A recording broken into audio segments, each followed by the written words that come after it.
ہے پاک پروردگار عالم تیرا ایک بندہ ہے تیرے محبوب کے سفر کا واسطہ دیتا ہے اسی رات کا واسطہ دیتا ہے اپنے گناہوں سے توبہ کرتا ہے عبادت کر رہا ہے یعنی معافی تلاقی چاہ رہا ہے پاک پروردگار عالم پھر اس کے ساتھ کیا کیا جائے تو غیب سے آواز آئے گی فرشتوں گواہ ہو جاؤ جب اس میرے بندے نے میرے محبوب کے سفر کے بدلے جو معراج کا سفر ہے یہ واسطہ دیا ہے تو سن لو جتنے بھی اس کے گناہ ہے تم گواہ ہو جاؤ میں نے اس کے گناہوں کو معاف فرما اللہ نے قرآن میں فرمایا کہ الذی بارکنا حولہ لنریہ من آیاتنا کہ ہم نے اس کے آس پاس ارد گرد برکتیں رکھی ہیں تاکہ ہم اپنے محبوب کو وہ نشانیاں دکھائیں اور دکھائیں کس طریقے سے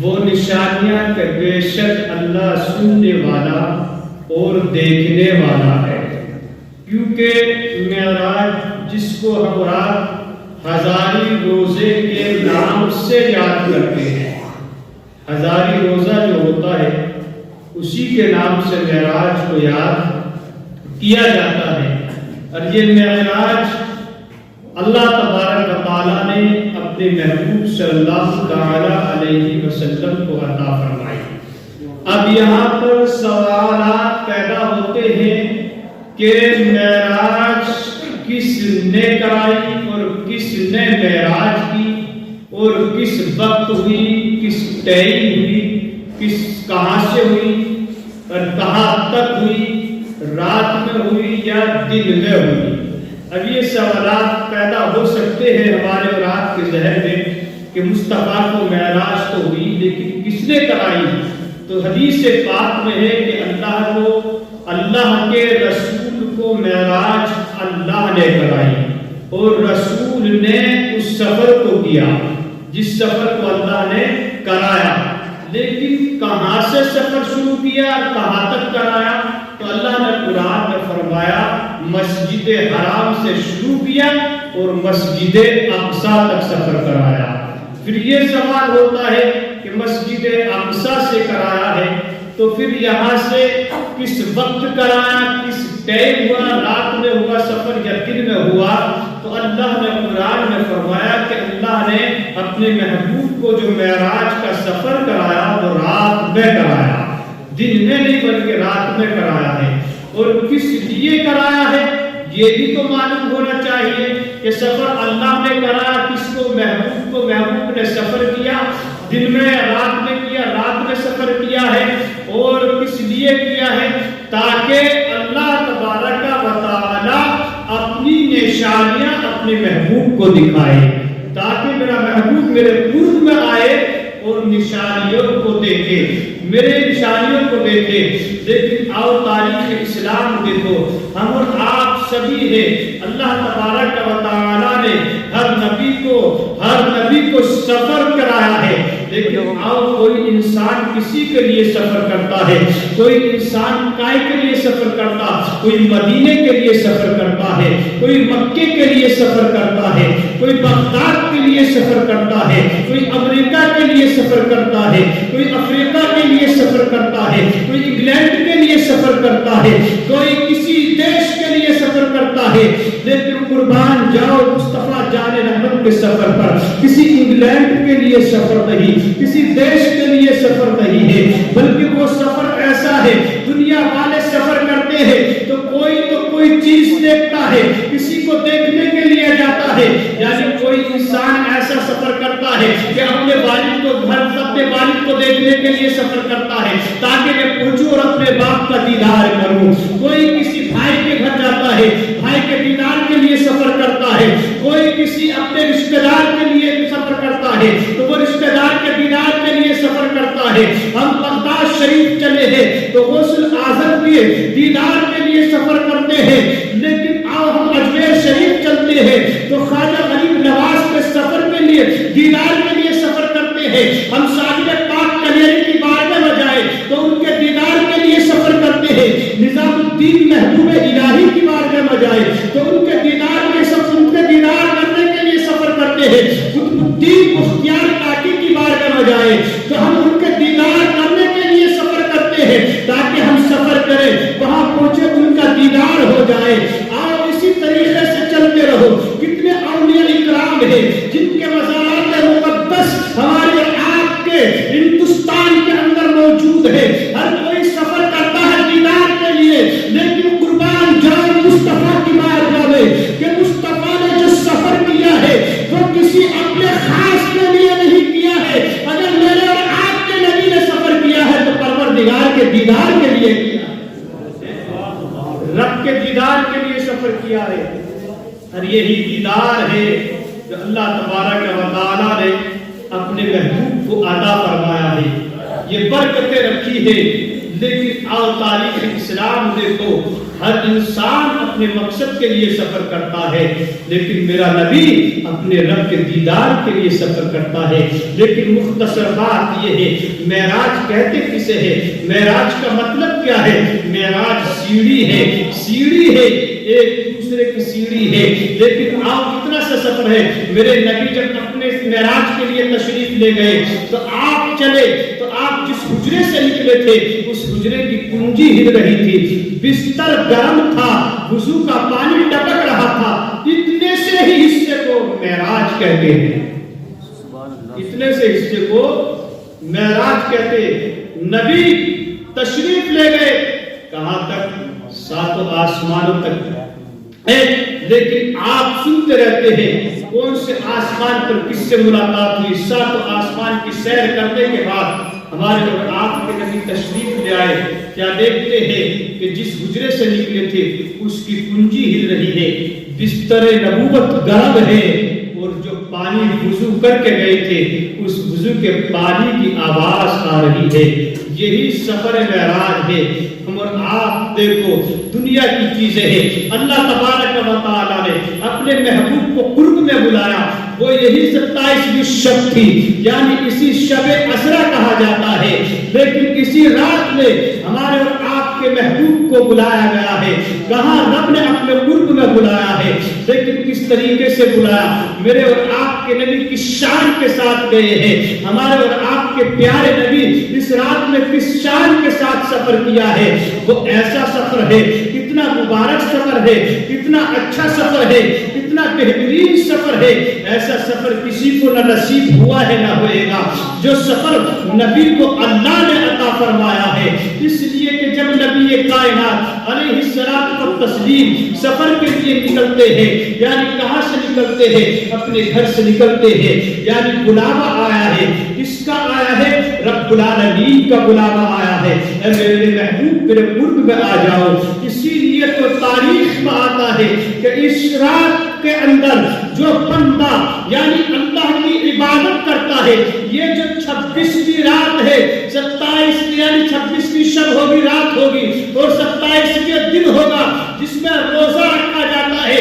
اگر اس رات کے اندر یعنی اس رات کے اندر اگر بندہ سچے دل سے اللہ کی بارگاہ میں گر گرائے, گناہوں سے معافی مانگے, اللہ کی بارگاہ میں توبہ کرے, رب العالمین کی بارگاہ میں گر گرائے, خطاؤں کو معاف کرائے, اے پاک پروردگار عالم مجھ سے جو خطائیں ہوئی ہے, جو خطائیں دنیا کے اندر رہ کر کے ہوئی, کسی کا دل دکھا ہے, مجھ سے روزے چھوٹے, وہ تو تیرا حق ہے, تو ہی معاف کرے گا.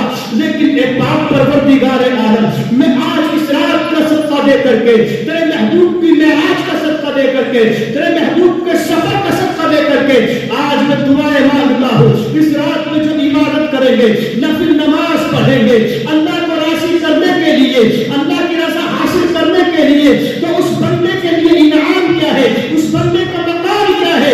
میرا محبوب فرماتے ہیں کہ اے سنو تو صحیح, جب بندہ عبادت کرتا رہے گا, اللہ کی بارگاہ میں گڑگڑاتا رہے گا, تو رحمت کے فرشتے یعنی اس کی عبادت کے درجے کیسے بلند کریں گے, رب کی بارگاہ میں حاصل ہوں گے. پاک پروردگار عالم تیرا ایک بندہ ہے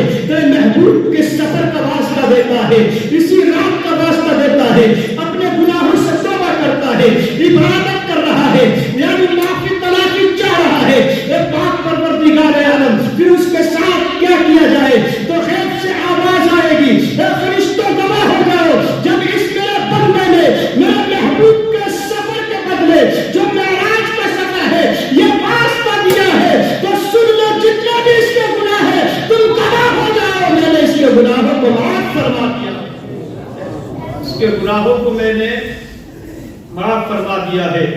تو بتاؤ یہ وہ رات ہے کہ جس رات کے اندر اللہ اپنے بندوں کے گناہوں کو اپنے حبیب کے معراج کے سفر کے صدقے معاف فرماتا ہے۔ لیکن یہی تو سفر ہے، اللہ کے دیدار کرنے کے لیے سفر میرے مصطفیٰ نے کیا۔ ہم اور آپ اپنی آخرت کے سفر کا طے کریں گے، تو یہی تو ہمارے اور آپ کے سفر ہے۔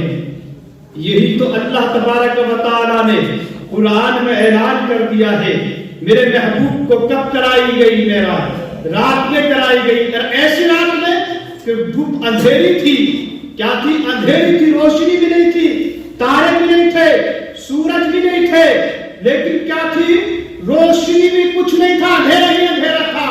لیکن پوچھا، اے پاک پروردگار عالم، تو نے مجھے رات کی تاریکیوں میں یہ سفر معراج کیوں کرایا ہے؟ اس لیے اندھیری اندھیری ہے، روشنی تاریکی نہیں ہے۔ تو رب نے فرمایا، اے میرے محبوب سن لے، مجھے تیرا مقام بتانا ہے، مرتبہ بتانا ہے کہ میرے محبوب کی شان تو یہ ہے کہ رات میں بھی سفر ہوتا ہے تو رات کی تاریکی پردے ڈال کر کے میرے محبوب کا عبادت کرنے کے لیے تیار ہے۔ یہ ہے رات کی تاریکیوں میں سفر۔ لیکن راتوں رات لے گیا کس لیے؟ کیا چیز دکھانے کے لیے؟ آسمانوں کو دکھایا، پھر کس چیز کو دکھایا؟ جنت کو دکھایا، دوزخ کو دکھایا، لوح کو دکھایا، قلم کو دکھایا، عرش کو دکھایا، کرسی کو دکھایا۔ یہ سب کچھ دکھایا کس کو؟ نبی کو، مصطفیٰ کو۔ ان تمام کی سیر کرائی گئی۔ سیر کرانے والا رب العالمین ہے، سیر کرنے والے رحمت للعالمین ہے۔ اس لیے جب سب کچھ دکھا دیا گیا، سارے چیزوں کے نظارے کر دیے گئے، جنت کو دیکھا گیا، دوزخ کو دیکھا گیا، عرش کرسی کو دیکھا گیا، لیکن رب العالمین کے محبوب صلی اللہ علیہ وسلم نے بارگاہ رب العالمین میں عرش کی مولا پاک پروردگار عالم، یہ جنت میں نے دیکھ لی ہے، بڑی خوبصورت ہے، دوزخ میں نے دیکھ لی ہے، بڑی آگ بھڑک رہی ہے، میں نے آسمانوں کے نظارے کیے ہیں، میں نے جو ہے یعنی دوزخ کا بھی نظارہ دیکھا ہے، لیکن آگ بھڑک رہی ہے، جنت کا نظارہ دیکھا، خوبصورت ہے، لیکن لوح و قلم کو دیکھا، بڑے خوبصورت ہے، عرش و کرسی کو دیکھا، بڑی خوبصورت ہے۔ اے پاک پروردگار عالم، یہ کن کے لیے ہے جنت؟ جنت کن کے لیے بنائی گئی ہے؟ یہ معراج ہے، معراج جس میں معراج میں میرے محبوب کو جنت دکھائی گئی، دوزخ دکھائی گئی، وہ دوزخ کے اندر یعنی جن کی جلدیں کاٹی جا رہی، بالوں کے بل پڑی ہوئی ہے، جن کے قینچیوں سے جلدیں جہنم کی کاٹی جا رہی ہے، میرے اور آپ کے محبوب دیکھتے ہیں، آنکھوں میں آنسو ہے، عرض کرتے جبرائیل یہ تو بتاؤ یہ کون لوگ ہیں، یہ کن کی جلدیں کاٹی جا رہی ہے؟ یہ سفر معراج ہے، جب نظارہ کرایا جا رہا ہے، دکھایا جا رہا ہے، اے محبوب یہ آپ کی امت کے کچھ لوگ ہیں، یہ آپ کی امت کے وہ لوگ ہیں جن کی جلدیں کاٹی جا رہی ہے جہنم کی قینچی سے، یہ وہ جھوٹ بکار لوگ ہوں گے، یہ وہ عورتیں ہوں گی جو اپنے شوہروں کے کہنے کو نہیں، یہ وہ عورتیں ہیں جو بے پردہ بال کھول کر کے چلتی ہے، آج انہیں بالوں کے بل لٹکا کر کے ان کی جلدوں کو کاٹا جا رہا ہے، آج ان کے بالوں کے بل ان کی جیبوں کو کاٹا جا رہا ہے، جہنم کی طرف کیوں ہی آج ان کے پیٹھ پر رکھی جا رہی ہے۔ اللہ اکبر کبیرہ، جب میرے محبوب نے اتنا سنا ہے آنکھوں میں آنسو آ گئے ہیں اور عرض کرنے لگے ہیں، اے پاک پروردگار عالم، کیا میری امت کے ایسے لوگ جہنم میں جائیں گے؟ تو نے تو مجھ سے وعدہ کر لیا تھا، تو نے تو مجھ سے وعدہ کیا تھا کہ تیرے امتیوں کو میں جہنم کی طرف نہیں جانے دوں گا۔ آج میں کیا دیکھ رہا ہوں، لیکن ماجرا کیا ہے؟ یہ وہی معراج ہے کہ جس معراج کے اندر میرے نبی کو دکھایا گیا ہے، لیکن آپ کون ہے؟ معراج کے اندر میرے نبی ذرا سفر کر کے دیکھ رہے ہیں، ان کی طرف دیکھ کر کے آنکھوں میں آنسو ہے۔ آج نماز چھوٹ جائے مصطفیٰ کو ملی ہے تو آنکھوں میں آنسو نہیں ہے، روزہ چھوٹ جائے تو آنکھوں میں آنسو نہیں ہے، خیرات اللہ نے ہمیں عطا کی ہے ہے. زکات ہم پر فرض ہو گئی تو دینے کے لیے ہم پر آج یعنی زکات کے لیے آنسو نہیں ہے. وہاں ہے تمہاری شان, وہاں مرتبہ دیکھو میرے محبوب کا, ان کی شان کو دیکھو, لیکن تمہارے خاتم معراج کے اندر بھی ان عورتوں کو دیکھ کر کے, ان آدمیوں کو جہنم میں دیکھ کر کے یعنی آنکھوں میں آنسو ہے. میرے اور آپ کے محبوب رو رہے ہیں اور عرض کرتے پاک پروردگار عالم یہ وہی ہے. لیکن آگے چلتے ہیں, چلتے چلتے کیا دیکھتے ہیں, لیکن اور کچھ ایسے بھی لوگ ہیں جن کے سر کچلے جا رہے ہیں, جن کی پیٹوں پر پتھر مارے جا رہے ہیں, جن کا کچلتے کچلتے ناش ہو گیا ہے. لیکن یہ وہ کون لوگ ہیں؟ لیکن تاریخ کو دیکھو, میرے اور آپ کے نبی نے ہمارے اور آپ کے لیے کیا نہیں کیا ہے, سب کچھ کیا ہے. لیکن ہم نے سب کچھ بھول بیٹھے ہیں. لیکن سفر تو ہر انسان کرتا ہے, لیکن سفر وہ ہونا چاہیے باہر کاش تو سفر کرتا اللہ کے مکے کے دیدار کے لیے. کتنا مقدس سفر ہوتا, مدینہ منورہ کے لیے کتنا مقدس سفر ہوتا, یعنی اولیاء کرام کی بارگاہ کے لیے کتنا مقدس سفر ہوتا ہے. لیکن نماز پڑھنے کے لیے سفر کرتا کتنا مقدس ہوتا, نماز پڑھ کر کے اپنی روزی تلاش کرنے کے لیے سفر کرتا تو کتنی برکتیں ہوتی, کتنی روزی حرام سے بچتا, کتنے کام نماز بروں سے بچتا. لیکن تو نے تو سفر کیا ہے, کبھی تو برائی کے لیے سفر کیا, کبھی حرام کھانے کے لیے سفر کیا, کبھی دلالی معاملے کے لیے سفر کیا, اور کہتا ہے کہ میں مومن مصطفیٰ ہوں, کہتا ہے کہ نبی کا امتی ہوں. میرے نبی نے تو تمہیں پہلے ہی سبق دے دیا ہے کہ تم ان چیزوں سے بچ جاؤ, برائیوں سے بچو, ہر برے کام سے بچو, ہر بری چیز سے بچو. یہی تو آج ہم آپ کے لیے سبق بنا دیا گیا ہے. تبھی تو اللہ نے دوزخ کو بنایا ہے, تبھی تو جنت کو بنایا ہے. اے محبوب سن لے, اگر آپ کو امتی کوئی وفادار ہوگا, شریعت پابند ہوگا تو اس کا ٹھکانہ جنت ہوگا, اگر کوئی غدار ہوگا تو اس کا ٹھکانہ دوزخ ہوگا. اسی لیے تو دیکھو یعنی سب کچھ دکھایا ہے کس کو, نبی کو. نبی نے پھر بھی قدم قدم پر ہمارے اور آپ کے لیے بتا دیا ہے. مصطفیٰ نے فرمایا ہے کہ برے کام سے بچو, ہر چیز برائی ہے, لیکن اپنے دل کو صاف کر لو, اپنی زبانوں کو صاف کر لو.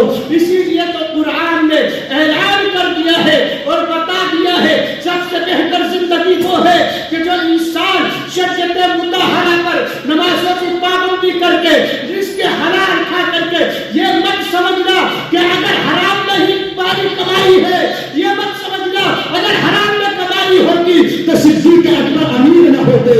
اللہ نے امیر صدیق کو بنایا ہے, عثمان کو بنایا ہے, فاروق کو بنایا ہے, کسی کو نہیں بنایا ہے. لیکن کیا تھا ان کے دل میں؟ عشق مصطفیٰ تھا, ان کے دل میں جھوٹ نہیں تھا, ان کے دل میں شریعت کا ڈر تھا, ان کے دل میں خوف تھا. تبھی تو قرآن کہتا ہے رضی اللہ عنہم ورضوا عنہ, میں اللہ سے راضی ہوں, اللہ مجھ سے راضی ہے. لیکن کس کے لیے راضی ہوتا ہے؟ لمن خشی ربہ, رب اس سے راضی ہوتا ہے جو اللہ سے ڈرتا ہے. قرآن نے کہہ دیا لمن خشی ربہ, جو اس سے کس سے ڈرتا ہے؟ اللہ سے ڈرتا ہے. اس سے اللہ سے ڈرتا ہے تب اللہ اس سے راضی ہوتا ہے, اللہ اس سے راضی ہوتا ہے. لیکن آؤ جب نبی یہ کائنات علیہ الصلوۃ والتسلیم کہاں پہنچے؟ رب کی بارگاہ میں پہنچے, رب کا دیدار کیا, قرب خاص میں بیٹھے. اللہ جانتا, اللہ کا رسول جانتا ہے کہ اللہ نے کیا کلام اپنے محبوب سے ہوئے. لیکن یہی تحفہ ہمیں اور آپ کو اسی معراج میں ملا, نماز کا. لیکن جب نبی تشریف لا رہے تھے اپنے مقام کی طرف, رب نے فرمایا اے محبوب جب آئے ہو تو کچھ تحفہ بھی لے کر کے جاؤ. ہوتا ہمارا اور آپ کا جب کوئی کسی کے پاس جاتا ہے, کوئی تحفہ دیتا ہے تو اس تحفے کی کتنی حفاظت کرتا ہے, لیکن تحفہ بھی لے کر کے جاؤ. لیکن نبی عرض کرتے پاک پروردگار عالم کیا تحفہ ہے؟ کہ تحفہ یہ ہے کہ آپ کی امت پر 50 نماز فرض کر دی گئی. اتنی نماز 50 وقت کی نماز فرض کر دی گئی. کیوں؟ اگر 50 وقت کی ہی نماز فرض ہوتی تو کھانا کھانے میں ٹائم نہیں ملتا. ملتا نہیں، کیونکہ 5 وقت کی پڑھنا تو مشکل ہے. کتنے وقت کی؟ 5 وقت کی پڑھنا بہت مشکل ہے. تو 50 وقت کی کیسے پڑھتا؟ 50 وقت کی کیسے نماز پڑھتا؟ اللہ تبارک و تعالیٰ نے اپنے محبوب کو نماز کا تحفہ دیا معراج میں. جب نبی لے کر کے آئے تو کس سے ملاقات ہوئی؟ حضرت موسیٰ کلیم اللہ سے ملاقات ہوئی. اللہ کے پیغمبر موسیٰ سے.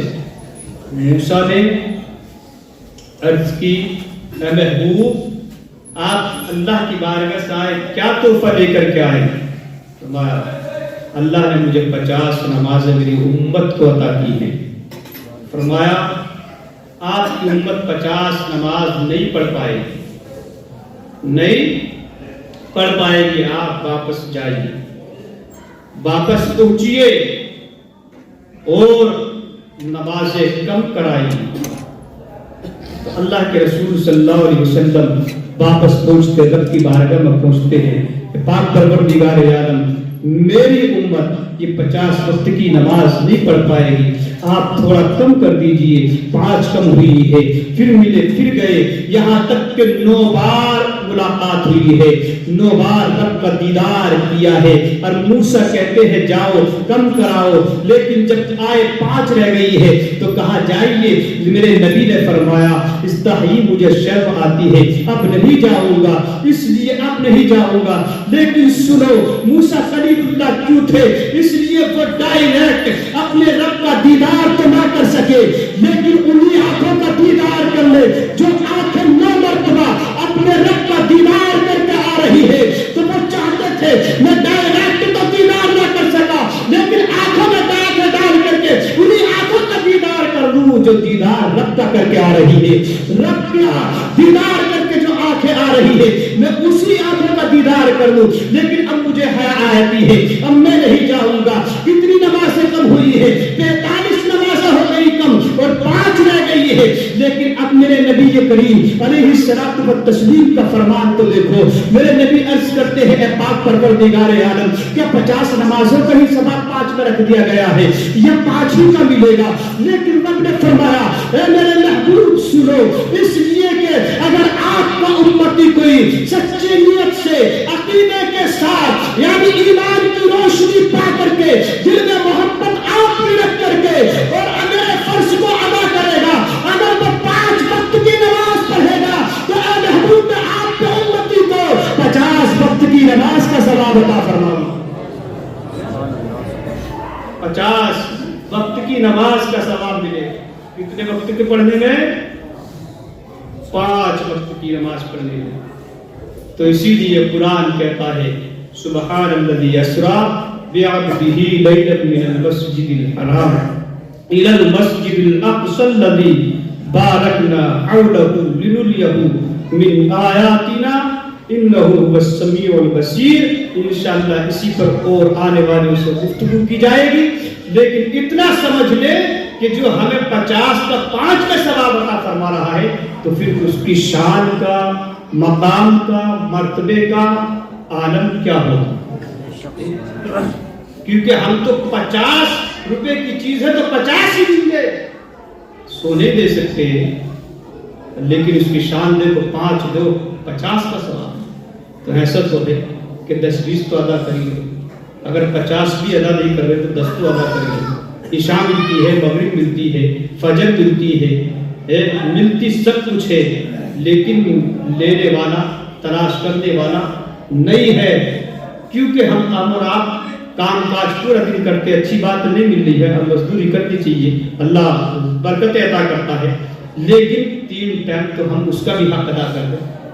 اگر 2-3 مہینے بچہ اپنے باپ کو پیسے کما کر کے نہ دے تو باپ اس کا چولہا الگ کر دیتا ہے. اب یہی اپنے ذہن میں بات ڈال دو کہ جس رب نے پیدا کیا، جس نے ہمیں دولت سے نوازا، کان کاج سے نوازا، ہر چیز سے نوازا، پھر بھی ہم اگر 5 وقت میں اس کی 2-3 وقت ادا نہ کریں تو بتاؤ ہمارا اور آپ کا عالم ہے. کم نصیبی ہے یہ ہماری اور آپ کی. نصیب والے تو وہ ہے جو روزی بھی کماتے ہیں اور اپنے رب کے فرض کو بھی ادا کرتے ہیں تو اللہ ان کی روزی میں بھی ترقی عطا کرتا ہے، ان کی زندگی میں بھی ترقی عطا کرتا ہے۔